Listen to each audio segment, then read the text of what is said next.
munaasabadan oo lagu sagootinay ilaa 300 oo arday oo deeq waxbarasho ka heshay dalka Itoobiya ayaa lagu qabtay magaalada Muqdisho waxaana ka qayb galay wasiir ku-xigeenka waxbarashada danjiraha dawladda Itoobiya ee Soomaaliya iyo mas'uuliyiin kale agaasimaha hidaha tacliinta sare ee wasaaradda waxbarashada Ismaaciil Yuusuf Cismaan iyo safiirka dawladda Itoobiya ee Soomaaliya Jamaaluddin Mustafa Umar ayaa ku dhiirigeliyay ardaydaasi si wanaagsan ay uga faa'iideystaan fursadaha waxbarasho ay ka heleen dawladda Itoobiya.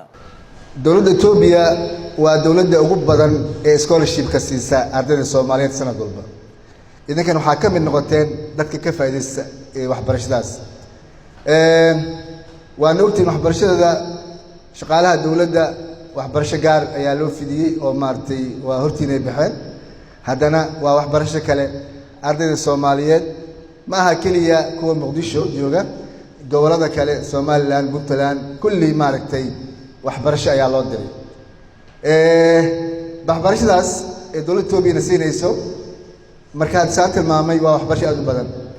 dawladda siisa 500 scholarship ma jirto Soomaaliya aan dawladda Itoobiya ahayn.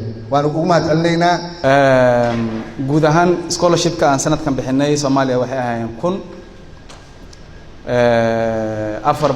oo Somaliland 200 oo Puntland iyo 300 wax la jira oo koonfur bartamaheed guud ahaan 1000 kaaseed ooraan 1000 kaasi marka la fiiriyo 250 waxay ahaayeen master's degree waa degree-ga labaad. scholarship kan aan bixino sanad walba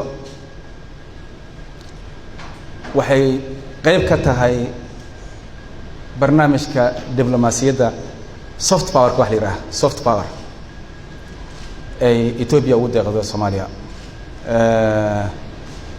caafimaadka capacity building kubcinta tayada mataqaanta shaqaalaha dawladda waxyaalo fara badan ayaa la isku yiraahdaa soft power.